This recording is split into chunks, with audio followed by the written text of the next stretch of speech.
এখানে আমরা যে দুটি শব্দ দেখতে পাচ্ছি, এই শব্দ দুটির ব্যবহারে আমরা অনেক অনেক ভুল করে বসি।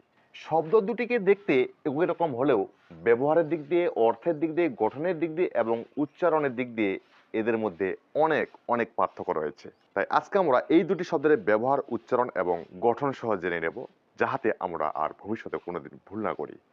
তার আগে আমার আকল আবেদন, আমার এই চ্যানেলে নতুন হয়ে থাকলে দয়া করে সাবস্ক্রাইব করে দেবেন এবং ভিডিওটি থেকে কিছু শিখে থাকলে লাইক, কমেন্ট এবং শেয়ার করে দেবেন। তো আমরা মেইন পয়েন্ট আলোচনা করি। শব্দ দুটি দেখলে মনে হচ্ছে দুটি শব্দই কিন্তু মূলত অ্যাডজেক্টিভ হিসেবে বসে। এখানে আইএনজি যুক্ত করে আমরা অ্যাডজেক্টিভ করেছি, এখানে ইডি যুক্ত করে অ্যাডজেক্টিভ করেছি। বানানগত দিক দিয়ে এই শব্দটির উচ্চারণ আমরা ইন্টারেস্টিং করে থাকি। মূলত এটার উচ্চারণ কিন্তু ইন্টারেস্টিং। ইন্টারেস্টিং, এখানে ইটাকে সাইলেন্ট রাখতে হবে। আবার এটা ঠিক রয়েছে ইন্টারেস্টেড, ইন্টারেস্টেড, ইন্টারেস্টিং, ইন্টারেস্টেড। এখন অর্থগত দিক দিয়ে ইন্টারেস্টিং বলতে আমরা মজাদার বুঝি, আবার ইন্টারেস্টেড বলতে আগ্রহী বুঝি। এখন আমরা একটা সেন্টেন্সের মাধ্যমে এটা অ্যাপ্লাই করার চেষ্টা করি। English is an dash language. ইংরেজি হয় একটি dash language, so I am dash in learning English. তাই আমি ইংরেজি শিখতে ড্যাশ।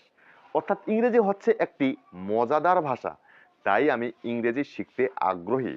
এখানে লক্ষ্য করি মজাদার এবং আগ্রহী দুই রকম অর্থ প্রকাশ করেছে। আমরা জেনেছি ইন্টারেস্টিং বলতে মজাদার এবং ইন্টারেস্টেড বলতে আগ্রহী। মূলত কোনো বস্তুবাচক সাবজেক্ট কখনো আগ্রহী হয় না, বস্তুবাচক সাবজেক্ট মজাদার হয়ে থাকে, ব্যক্তিবাচক সাবজেক্ট আগ্রহী হয়ে থাকে।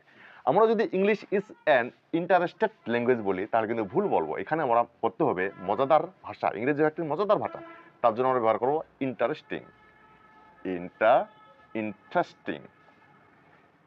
English is an interesting language, so I am, এখানে ইন্টারেস্টিং ইন করা যাবে না, সো আই এম আগ্রহীর জন্য এখানে নিয়ে আসতে হবে ইন্টারেস্টেড। ইন্টারেস্টেড।